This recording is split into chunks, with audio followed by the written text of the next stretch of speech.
관성은 그림으로 설명하는 게 제일 좋은 것 같더라고요. 그래서 관성부터 바로 설명을 할게요. 관성. 자, 관성을 설명하기 제일 좋은 그림이 하나 나와 있습니다. 관성. 일단 관성의 정의부터 밑줄을 좀 긋게요. 관성이 뭐냐? 관성이란 어떤 물체가, 대상이죠. 물체가 현재의 운동 상태를 유지하려는 성질을 관성이라고 합니다. 관성의 성자가 성질 성자예요. 성질. 어떤 성질? 관자는 그럴 관자입니다. 그래서 직역하면 그런 성질이야. 그냥 그런 성질이야. 이게 관성이에요. 진짜로 그럴 관 성질 성자예요. 그래서 관성이 왜 나타나는지 과학자들도 정확하게 원인을 밝혀내지는 못했어요. 5분에 앉아. 모를 거야. 관성은 그래서 현재 상태를 유지하려는 성질을 관성이라고 불러준다는 건데, 그래서 우리가 주목할 건 뭐냐면, 운동하는 물체는 계속 운동하고 싶어 할 거 아니야? 그치? 운동 상태를 유지하고 싶어 할 거 아닙니까? 근데 문제는 뭐냐면 정지 상태야. 정지하고 있는 것도 정지 운동을 하고 있다라고 설명합니다. 정지 운동하고 있는 녀석은 계속 그 정지 운동 상태를 유지하고 싶어 한다라고 생각하면 돼요. 그래서 이 관성은 크게 두 종류가 있는 거예요. 첫 번째, 두 번째, 정지한 물체가 계속 정지하고 싶어 하는 정지관성이라는 게 있고요. 두 번째로 운동하는 물체한테 운동하고 싶어 하는 운동관성이라는 것이 있는 겁니다. 두 가지 관성이 있어요. 자, 첫 번째, 정지관성의 예를 여기서 소개해주고 있습니다. 정지관성. 뭔가 열심히 쓰고 있네요. 좋아요. 지울 거야. 지우고 이제 그림에 집중할 겁니다. 봐봐. 자, 쌤이 어디 가려고 쌤 차를 버리고 버스를 탔어요. 버스 딱 탔습니다. 버스 딱 탔는데 쌤은 키가 크다 보니까 손잡이가 여기 눈앞에 있겠죠. 얘도 그래요. 얘 눈앞에 있잖아. 어떻게 손잡이가 눈앞에 있다는 건 키가 크다는 거죠. 되게 조그만 애들은 막 이렇게 잡더라고요. 쌤이 이해가 안 돼요. 그죠? 이렇게 잡아야지. 손잡이 이렇게 잡아야 돼. 쌤 이렇게 잡고 있어. 바로 이만큼 떠 있겠죠? 상상하지 마. 그러고 있어. 아무튼 잡고 있는데 버스가 붕 출발하는 거야. 어떻게 돼요? 나 뒤로 밀리죠, 이렇게. 그죠? 왜 밀리냐면 버스는 출발하지만 나는 정지 운동 상태잖아요, 현재. 정지 운동을 유지하고 싶으니까 아까 그 자리에 그냥 있고 싶은 거야. 그래서 뒤로 밀린다고 보면 됩니다. 이때 우리가 관성을 분석하는 방법이 있는데 바로 버스하고 나를 나누어 생각하는 거야. 자, 딱 탔어. 그때 버스가 붕 출발하려면 힘을 받아야지. 누가? 버스가. 버스가 붕 출발한 거잖아. 그치? 힘을 받는 주체가 누구다? 버스다. 나는 누가 힘을 줬어, 안 줬어? 나한테 누가 힘을 안 줬어, 그죠? 버스만 붕 가버린 거야. 나는 버스만 붕 가니까 나는 뒤로 밀리는 것처럼 보이는 겁니다. 이해돼요? 무슨 말이냐면 내가 뒤로 밀리는 건 누가 나를 뒤로 민 게 아니지. 그래서 이 뒤로 밀리는 현상은 마치 밖에서 보면 뒤로 누가 민 것처럼 보이지만 실제로는 뒤로 밀리는 건 버스가 같기 때문이잖아. 얘가 뒤로 밀리는 현상을 관성이라고 불러줘요. 근데 이게 관성이 마치 힘이 작용돼서 뒤로 넘어지는 것처럼 보이잖아. 그래서 뒤로 넘어지는 현상에 작용되는 힘을 관성력이라고 불러주는데 실제로 저 힘은 존재하지 않아. 존재하지 않는 힘이야. 관성력이란 힘은 존재하지 않는 힘입니다. 그냥 관성이 나타난 현상을 설명하다 보니까 관성력 때문에 뒤로 넘어지는 거야 라고 설명을 하긴 하지만 실제로 존재하는 힘은 아니야. 그래서 이걸 뭐라고 표현하냐면 가상의 힘이라고 표현한다. 가상의 힘. 관성력은 가상의 힘이야. 그냥 이 운동을 뒤로 넘어지는 걸 설명하기 위해서 적용한 그냥 가상의 힘일 뿐이지 실제로 존재하는 힘은 아니야 라고 표현을 합니다. 자, 이거 가상의 힘이라고 부른 이유가 뭐다? 얘한테는 힘이 작용되지 않았으니까 그래요. 자, 그래서 첫 번째 관성의 정말 중요한 특징 하나가 나옵니다. 관성이 일어나는 물체는 그러면 버스야 나야? 관성이 일어난 물체는 나죠? 내가 관성이 일어난 거야. 그럼 관성이 일어난 물체의 특징은 뭐다? 힘을 받지 않는 물체에게 관성이 일어납니다. 잠깐 체크하고 올게요. 자, 밑에 보면은 관성의 법칙 그래가지고 뭐라고 나와 있냐면 물체에 작용하는 알짜임이 0일 때 관성이 나타난다라고 써 있습니다. 이 관성의 정말 중요한 첫 번째 특징이야. 관성이 나타나려면 알짜임이 0이어야 돼. 즉 힘이 작용되면 안 돼 라는 거예요. 문제로 어떻게 출제가 되냐면 어떤 현상을 주고 이 현상은 관성 때문에 나타나는 현상이냐 그렇지 않냐라고 물어봅니다. 우리 뭘 찾으면 돼? 이 중에 힘 안 받은 놈이 있나 없나 찾으면 됩니다. 힘 안 받은 놈을 발견했다면 관성이네요 라고 얘기할 수 있는 거지. 어떻게 문제로 나오는지 이제 보면 알게 됩니다. 관성의 첫 번째 특징 바로 힘을 받지 않아야 한다는 거. 자, 두 번째 여기 쌤이 여기 타고 있고요. 뒤에 정말 이따만한 아줌마가 이렇게 타고 있어요. 아줌마가 아유 학생 잘생겼네. 감사합니다. 나 학생이래 나보고. 아줌마는 덩치가 크시네요. 내가 좀 커. 이렇게 말씀하신 거야. 자, 질량은 M이라고 표현하잖아. 이 아줌마의 질량은 M이겠죠. 누군가의 M이기도 하겠고요. 이거 뭐 크네? 자, 아무튼 중요한 건 둘 다 땅땅 탄 다음에 버스가 붕 출발해요. 쌤은 운전을 이렇게 해. 하지만 아줌마는 넘어져가지고 막 다 바닥을 뒹굴고 있어. 왜 그럴까요? 힘이 약해서? 아니, 아줌마 힘 장난 아니야. 근데 관성이 더 크게 작용합니다. 질량이 크면 클수록 관성이 더 센 거야. 그래서 아줌마는 넘어져요. 자, 이것도 나와 있습니다. 자, 질량과 관성은 비례한다. 위에 나와 있어요. 두 번째 특징입니다. 물체의 질량이 클수록 관성이 더 크다. 방금 얘기했던 예를 기억해서 맞아. 질량이 클수록 관성이 더 컸었지를 기억해 달라는 얘기예요.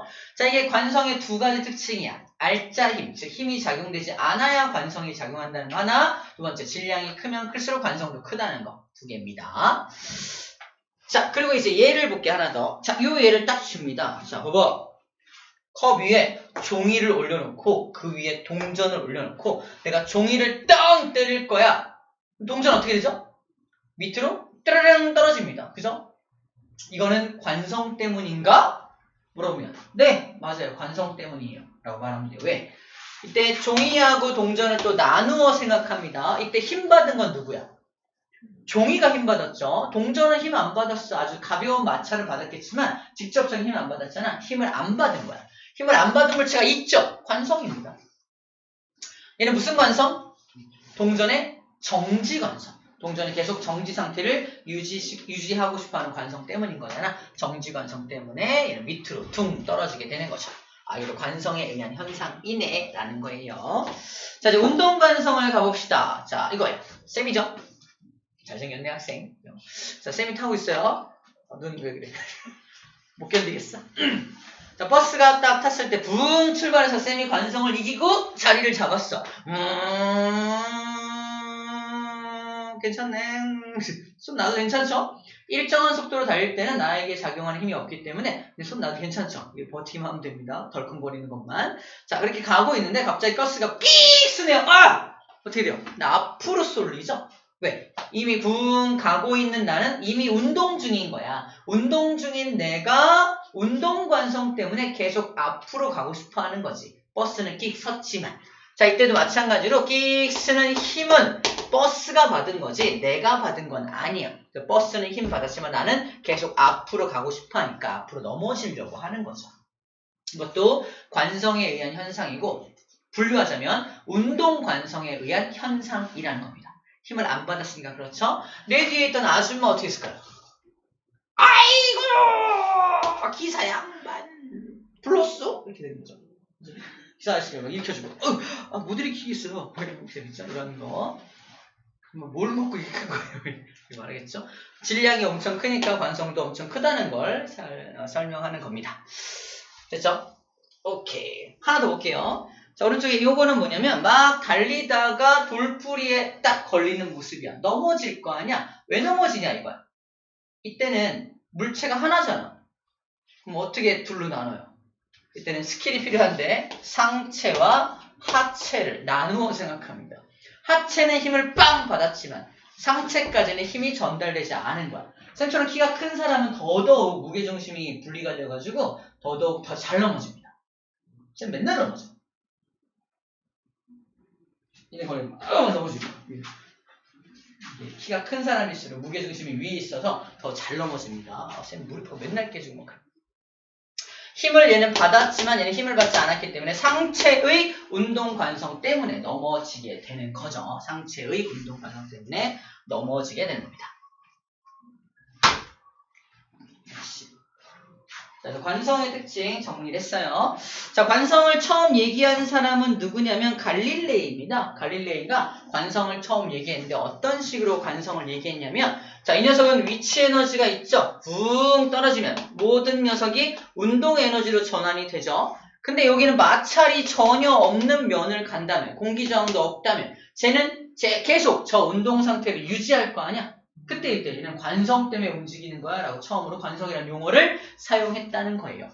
하지만 마찰이 없는 면은 현실 세계에 존재하니 존재 안 하니? 존재 안 하지. 그래서 무슨 실험이라고 쓰고 있는 거야? 사고 실험, 생각으로 하는 실험이라고 말하는 거야. 액시던트가 아니란 뜻입니다. 액시던트가 아니라 thinking, 그죠? thinking이란 뜻이에요. 관성을 유추하였다. 그래서 관성이란 표현은 누가 먼저 썼다? 갈릴레이가 먼저 썼구나라는 거예요. 그 다음에 나중에 뉴턴이 자기 책에다가 관성을 실어놨습니다. 모든 운동하는 물체는 갈릴레이가 말한 저 관성이란 법칙에 다 따라. 그래서 이거를 뉴턴의 운동 제1법칙이라고 정리해놓고 있는 거야. 관성이 뉴턴의 운동 제1법칙이기도 한 겁니다. 됐어요. 여기까지가 관성에 대한 내용 정리 끝났습니다. 자, 운동량부터는 쌤이 칠판을 이용해서 설명을 해 주도록 할게요.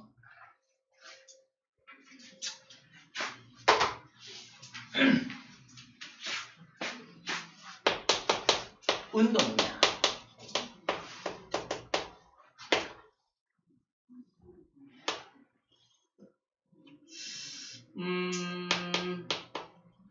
kg짜리 물체가 2m/s로 운동을 하고 있다고 칠게요. 자, 쟤는 왜 2m/s를 가지게 되었을까? 속도를. 왜 2m/s를 가지게 되었을까? 되게 여러 가지가 있을 수 있습니다. 첫 번째, 뒤에서 엄청 센 힘으로 빵 때려가지고 2m/s를 만들었을 수도 있겠죠.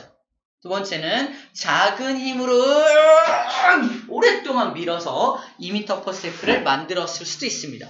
근데 얘는 왜 이렇게 된지 우리 알아요? 몰라요? 몰라. 유추할 수가 없습니다. 그래서 우리가 다만 알 수 있는 건 뭐밖에 알 수 없어? 운동 에너지가 현재 얼마인지는 알 수 있어요. 운동 에너지 공식이 2분의 1 mv 제곱이거든요. 질량 알고 있고 속도 알고 있으니까 운동 에너지는 알고 있습니다. 하지만 얘가 왜 이런 운동 에너지를 가지게 되었는지에 대한 그런 걸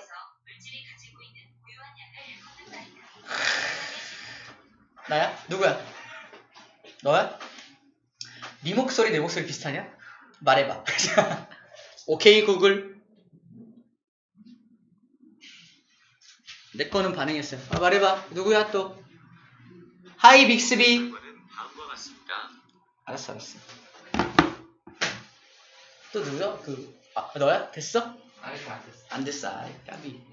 애플은 뭐죠? 시리아. 반응했어? 역시. 내 목소리는 천의 목소리인데. 웃음 똑같네, 나랑.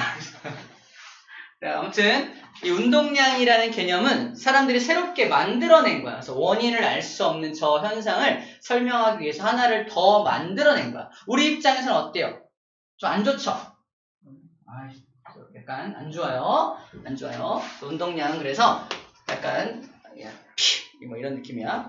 운동량을 기호로 P라고 합니다. P 본 거야, 우리는. P 본 거야. 하나 더 외워야 되니까. P 본 거야. 자, 운동량은 그러면 뭐와 관계가 있냐면요. 만약에 10kg이 아니라 20kg짜리 물체가 움직이고 있다면 훨씬 더 에너지가 많죠. 저희는 질량에 비례하게 되고요. 만약에 얘가 2m/s가 아니라 4m/s라면 훨씬 더 에너지가 많겠죠. 저희는 속도에도 정확히 비례하게 되어서 이걸 합쳐서 만든 공식이 바로 운동량 공식. 운동량은 m 곱하기 v로 구하게 됩니다. 암기법은 MV는 P야. MVP. 쌤 같은 사람 말하겠죠? MVP. 어느 경기에 나가서나 MVP를 타니까, 그죠? 시리아. 다음에 단위는 질량의 단위는 킬로그램일 거고요. 속도의 단위는 미터 퍼 세크가 됩니다. 그래서 이 운동량의 단위는 킬로그램, 미터 퍼 세크를 사용을 하게 돼요. 또 중요한 특징이 하나 있는데 운동량은 질량 곱하기 이게 속도다. 속도야. 속도는 속력과 다르게 뭘 가진다? 방향성을 가지거든요. 기억납니까? 그래서 운동량 역시 방향성을 가진 물리량이야. 오른쪽으로 움직일 때를 플러스라고 한다면 얘가 왼쪽으로 붕붕 움직이면 마이너스라고 설정을 해서 문제를 풀어주어야 한다는 얘기를 하는 겁니다. 그래서 운동량은 방향성을 가진 물리량이다 라는 것까지 정리하면 운동량 공식은 소개가 끝난 거예요. 운동량은 이렇게 구합니다. 자, 두 번째, 이제 운동량 보존의 법칙이 뭔지를 설명할 거야. 운동량 보존 법칙.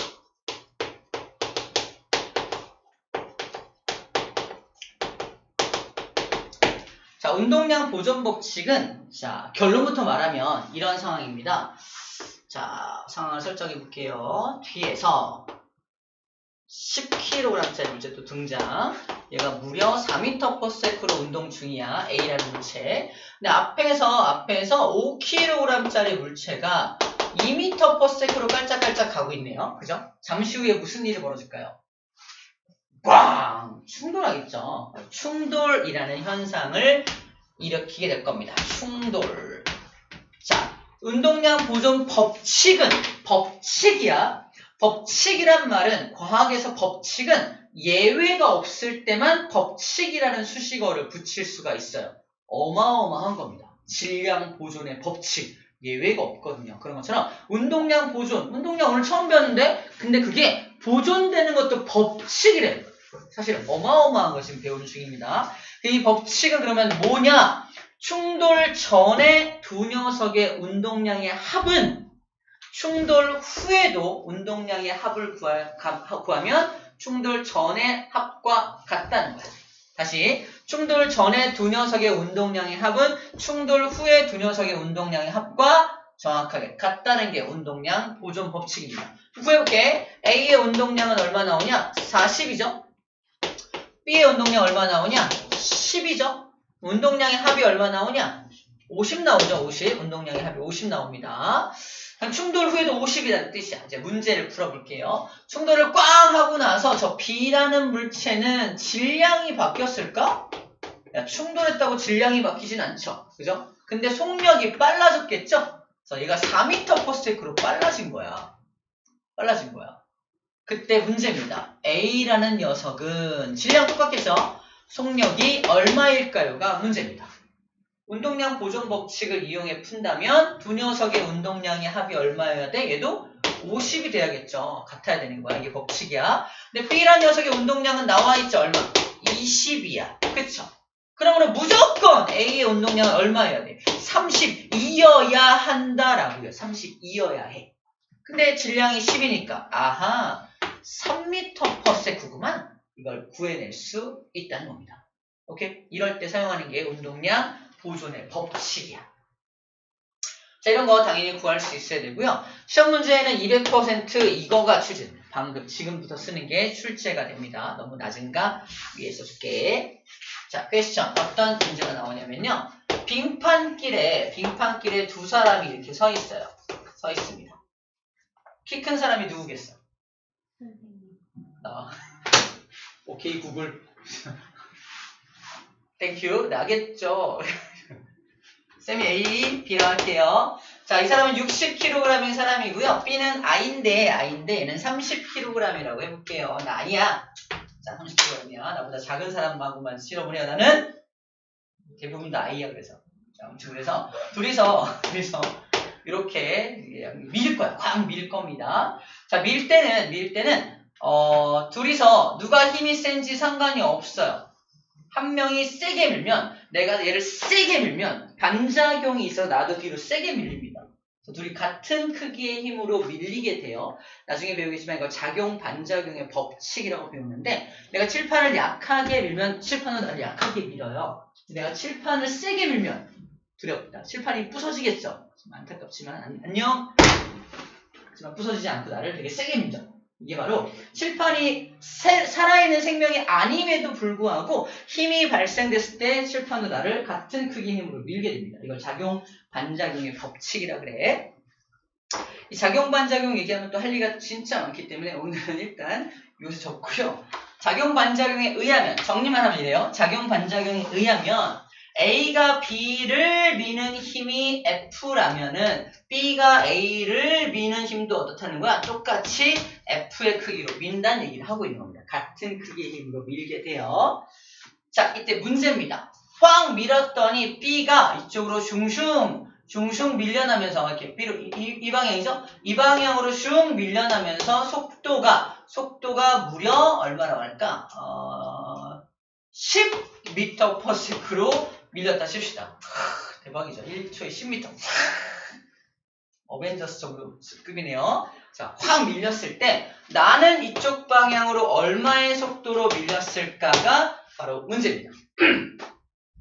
자, 이 문제를 푸는 방법은 두 가지 방법이 있는데 방금 배운 무슨 방법? 운동량 보존 법칙으로 이걸 풀 수 있습니다. 어떻게 푸냐면 자, 충돌을 둘이 밀기 전을 충돌전 둘이 확 미는 상황을 충돌로 보는 거야.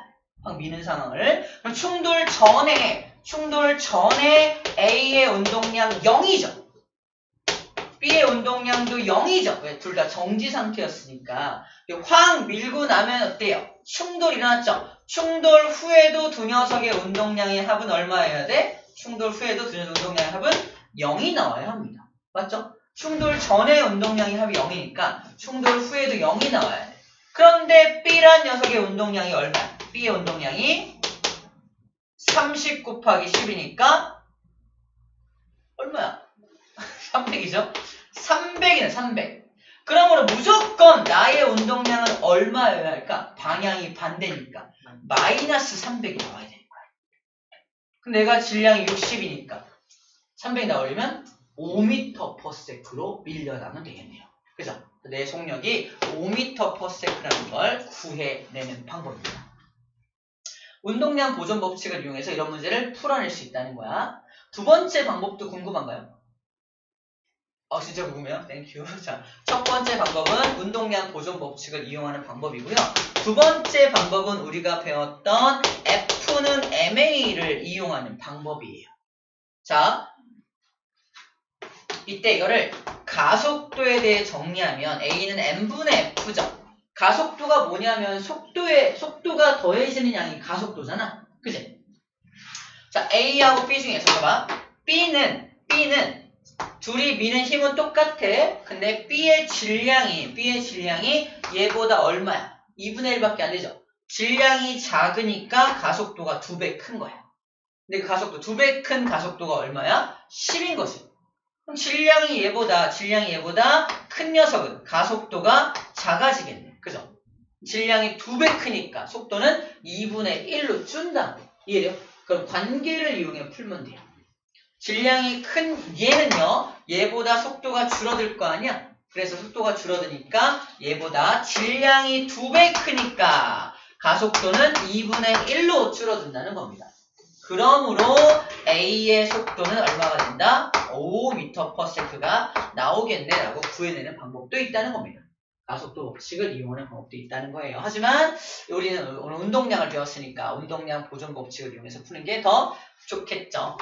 그러니까 운동량 보존 법칙에 대한 설명입니다.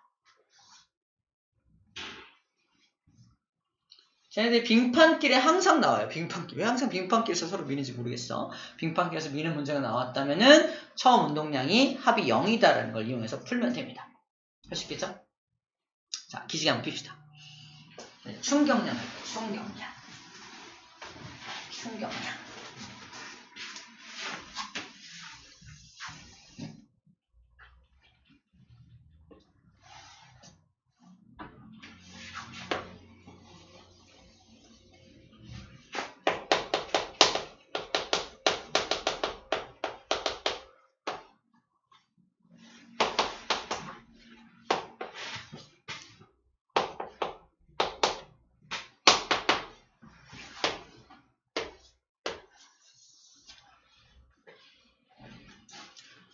자, 운동량은 기호가 뭐였죠? 기호가? P였죠, P. 우리가 P 본 거잖아. 그죠? P라 그랬죠. P라 그랬어요. MV는 P가 공식이었습니다. 자, 충격량은, 자, 이렇게 운동량 얼마? 구할 수 있죠? 10kg짜리 물체가 4m/s로 가고 있으니까, 운동량은 40이죠? 40. 단위를 쓰자면, kg, m/s가 단위가 됩니다. 운동량 단위. 내가 나무에 꽝! 하고 부딪힌 거야. 꽝! 부딪혀. 부딪혔다고 해서 질량이 바뀌진 않겠죠. 질량은 똑같은데 멈췄어. 0이야. 그럼 얘는 운동량이 얼마가 됐냐? 0이죠. 그러면 갖고 있던 이 운동량 40은 다 어디 갔을까? 나무에게 전달됐겠죠. 나무는 저걸 좋아할까 싫어할까? 아프겠죠? 얼마나 아플까? 아이 아파. 미안해. 그래서 나무가 받은 충격량. 그래요. 자, 나무가 꽝 하고 충격량을 받게 된다고 표현해. 충격량을 받는다라고 표현합니다. 나무가 하는 말이 뭐라고? 아이 아파. 그죠? 충격량을 그래서 기호로 뭐라고 표현한다? 아이 아파라고 표현한다고. 아이 아파. 근데 아이 아파를 구하는 방법이 뭐다? 나무를 꽝 때렸잖아. 꽝 때릴 때 이 나무를 때리는 힘을 F라고 하고요. 나무를 때리는 시간, 꽝 때리는 시간을 델타 T라고 한다면 힘과 시간을 곱한 값이 충격량이 됩니다. 그래서 I를 구하는 공식이 뭐다? F 곱하기 델타 T로 충격량을 구해요. 단위는 뉴턴 세크가 됩니다. 힘의 단위가 뉴턴이죠. 힘의 단위가 뉴턴이고요. 시간의 단위가 세크니까 뉴턴 세크라는 단위가 나오게 됩니다. 공식이 외워지네요. 쌤은 이렇게 외웠어요. FT는 아일랜드. FT 아일랜드. 운동량 공식과 함께 쓰면은 MVP죠. FT 아일랜드는 어딜 가나 MVP. 이렇게 함께 공식 두 개를 외울 수가 있겠네요. 그죠? FT 아일랜드 노래 중에 쌤이 되게 좋아하는 노래가 있어요. 홍기가 여기 리더죠.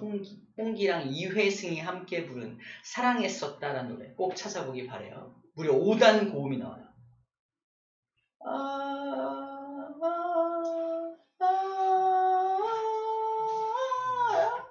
또 할 수 있겠다.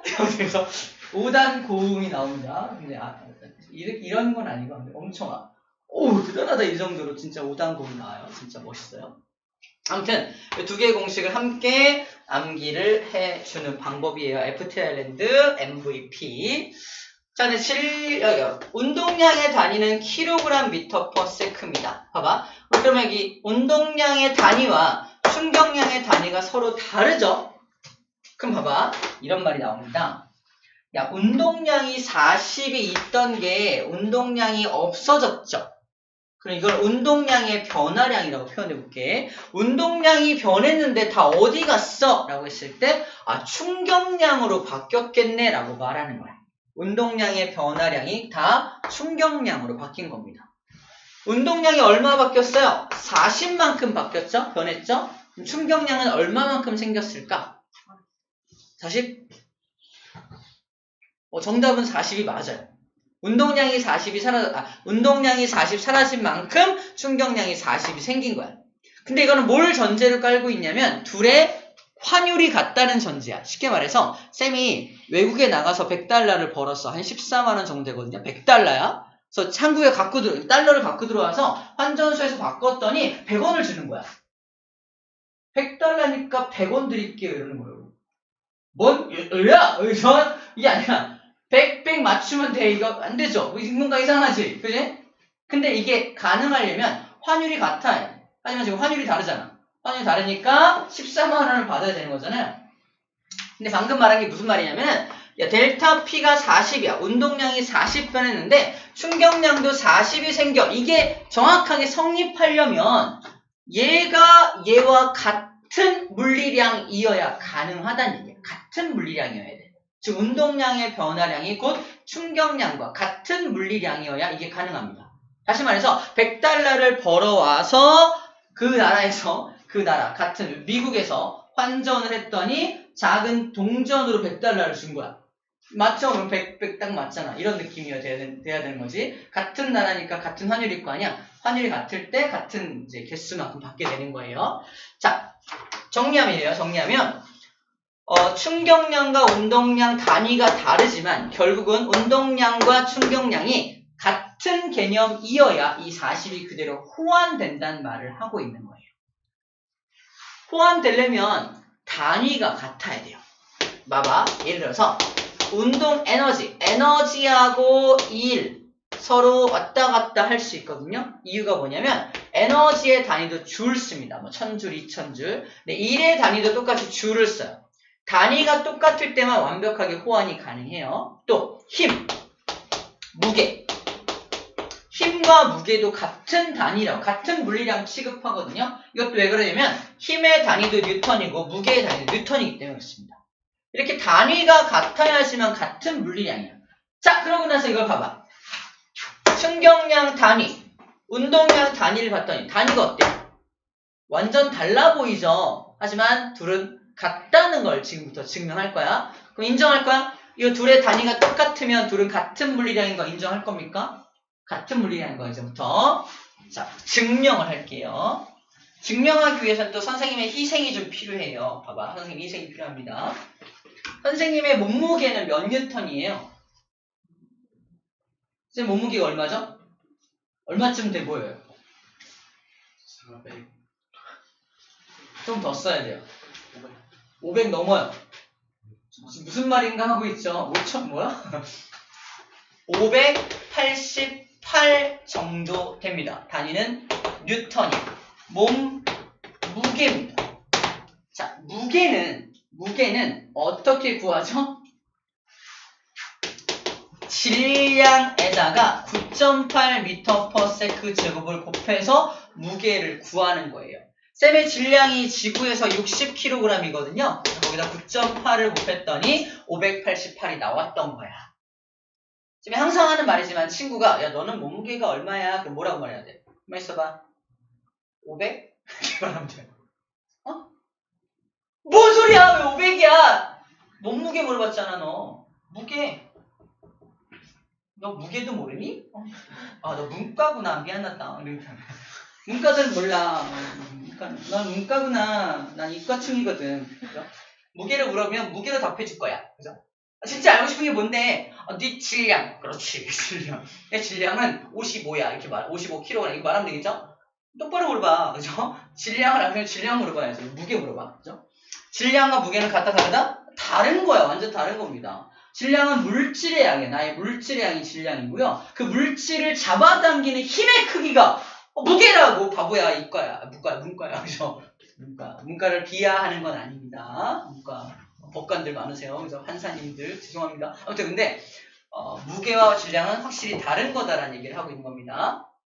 무슨 말? 자, 봐봐. 잘 봐. 그럼 무게의 단위가 뉴턴이죠. 뉴턴이 나오려면 뭐 해야 된다는 거야? 킬로그램에다 뭘 곱해야 한다는 거야? 미터 퍼 세크 제곱이라는 중력 가속도를 곱해야 한다는 겁니다. 이 뉴턴이 그냥 뉴턴으로 보이면 안 돼. 이제 어떻게 보여야 돼? 킬로그램 미터 퍼 세크 제곱을 곱한 값이 뉴턴입니다. 그럼 봐봐. 뉴턴 세크는 다른 말로 킬로그램에다가 미터 퍼 세크 제곱을 곱한 게 뉴턴이라며. 거기다 세크를 또 곱하고 있죠. 약분되는 거야 이렇게. 결국 어때요? 똑같네. 그죠? 증명한 겁니다. 그래서 운동량의 단위와 충격량의 단위가 완벽하게 같다는 얘기를 하고 있는 거야. 같다는 얘기. 그러므로 얘와 마찬가지로 완벽하게 호환이 가능하다는 말을 하고 있는 겁니다. 그래서 40이 사라지면 그냥 40이 생겼다 라고 하면 돼요. 관련 문제 하나 풀어봅시다. 우리 125쪽에 4번 문제를 한번 풀어볼게요. 125쪽 4번 문제 풀어봐. 125쪽 4번 문제.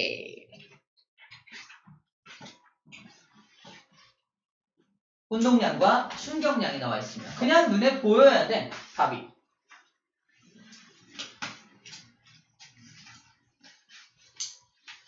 자, 4번인데. 4번 문제. 풀어보자. 4번 문제. 얘들 안 풀고 있어. 네? 맞나? 아니지. 이거 더하기 이거 하면 거죠. 그래. 뭐라 쓴 거야? 어? 뭐라 쓴 거야? 정답. 고민하죠? 왜? 정답. 응? 정답이야. 정답. 정답. 안 풀죠? 안 풀죠? 땡! 이게 뭐야? 이게 뭐지? 변함이 없다고? 변함이 없다고? 변함이 없어. 응?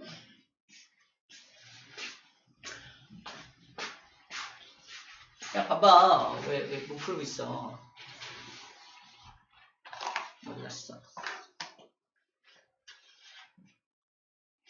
맞춰보자. 자, 여기 보이죠? 자, 운동량이 20이래. 운동량이 20이야. 근데 거기다가 운동 방향으로 40이라는 충격량을 주었대. 이 녀석의 운동량이 숑숑해서 이 녀석 운동량이 20이었는데 얘한테 충격을 가해서 충격량을 40을 넣어줬다는 얘기야. 얘가 시간이 지나서 여기까지 왔을 때 이 녀석의 운동량은 얼마가 되었겠냐고. 20짜리한테 40을 넣었으니까 60 됐겠지. 끝. 운동량, 충격량은 결국 같은 거니까 그냥 더해라. 호환된다. 이렇게 얘기했던 거야. 그래서 뭐죠? 이해돼요? 60입니다. 단위가 이거니까 60kg 미터 퍼 세크라고 답을 써주면 됩니다. 이거 설명하려고 지금 여기까지 돌아온 거야. 운동량은 결국 충격량과 같은 거야. 그래서 운동량을 가진 물체한테 충격량을 넣어주면 그냥 더해주면 됩니다. 더해주면은 나중 운동량이 나온다는 얘기를 하고 있는 거예요. 오케이? 됐네요. 이렇게 풀어내는 문제입니다. 결국 자, 4번과 5번을 지금 끝냈어요. 충격량 공식 I는 FT다. FT 아일랜드다. 그리고 운동량과 충격량은 어떤 관계를 맺고 있다? 같은 관계를 맺고 있다. 그럼 같은 거다라는 말을 증명까지 한 겁니다. 자, 이거를 이제 공식을 쭉 정리한 게 바로 이거야. 계속 쓸 거니까 여기다 정리할게요. 잘 봐. 운동량의 변화량이 결국 무엇이다? 충격량과 같은 개념이다. 충격량을 구하는 공식은 F 곱하기 델타 T로 구하는 거죠. 그죠? 그리고 운동량의 변화량은요? 이거 델타 MV라고 쓸 수 있을까? 그죠? MV가 P니까 델타 MV라고 쓸 수 있겠죠. 이 모든 게 다 같다는 얘기를 하고 있는 겁니다. 저게 5번에서 말하는 운동량과 충격량의 관계. 이게 다 같아. 다 같아. 자, 이게 다 같은 거예요. 다 같은 거야. 다 같은 거. 자, 이걸 이용해서 이제 나머지 것들이 줄줄줄줄 풀리게 됩니다. 되었나요?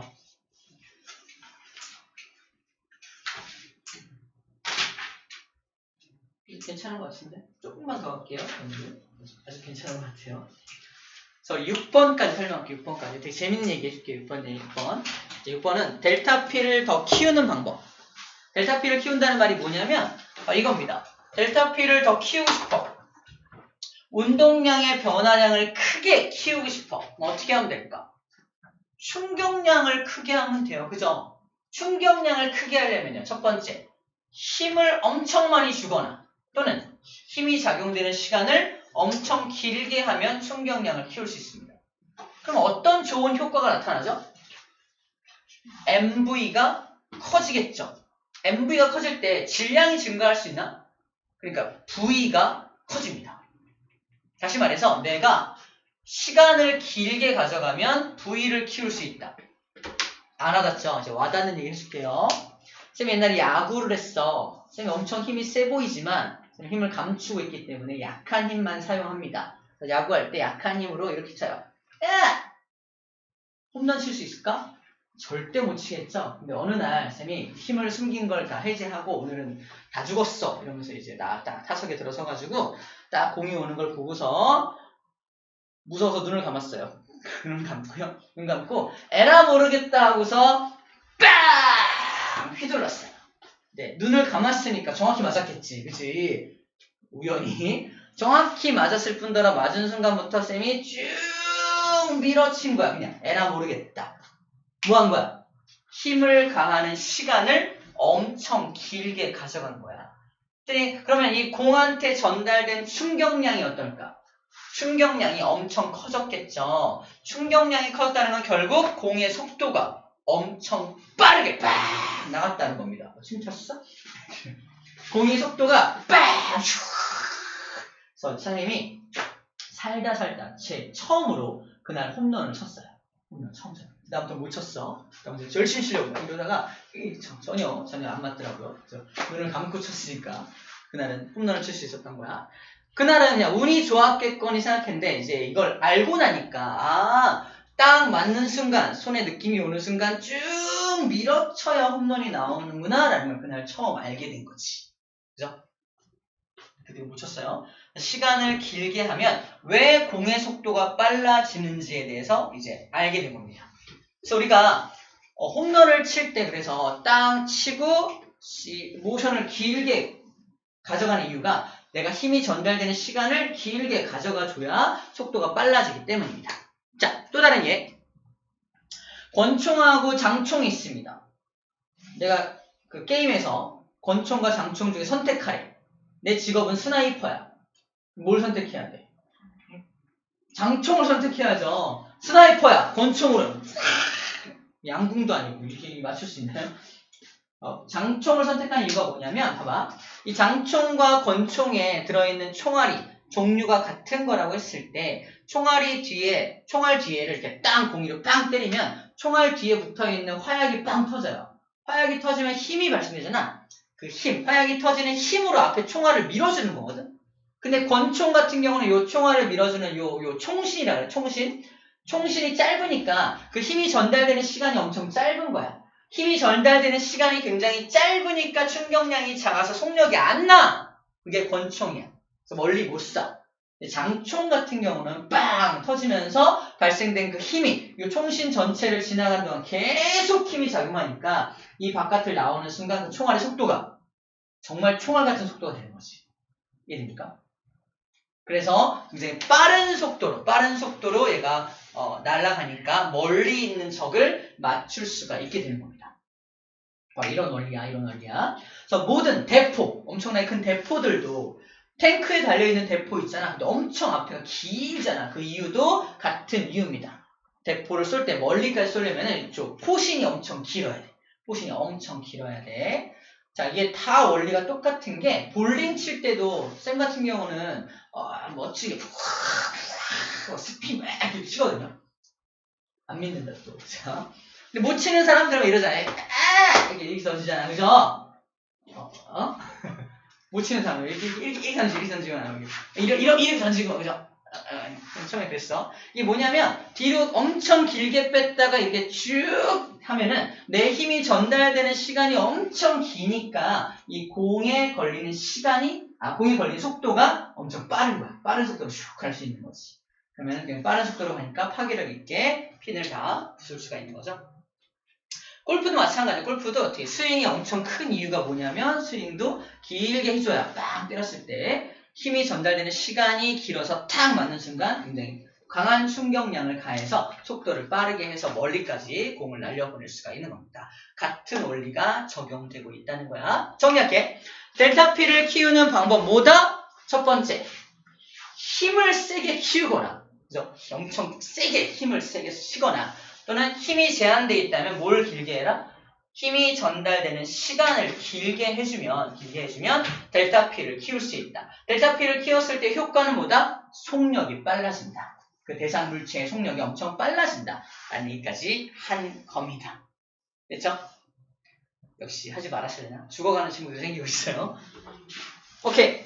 잠깐 쉬었다 합시다.